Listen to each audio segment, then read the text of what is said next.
Hello everyone. In this video, I will show you how to fix high CPU usage in Roblox on Windows 11.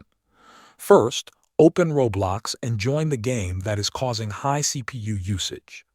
Once you are inside the game, press the Escape key on your keyboard to open the Settings menu.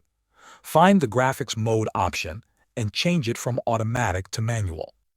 After that, move the graphics quality slider to a lower level. This reduces the load on your system and helps lower CPU usage.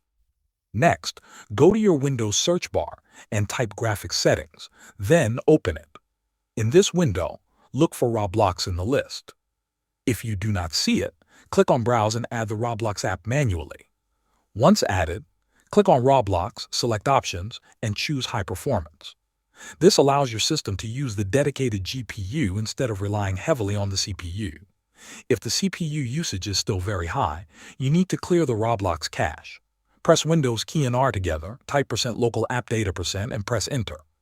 Find the Roblox folder and delete it. This removes temporary and possibly corrupted files.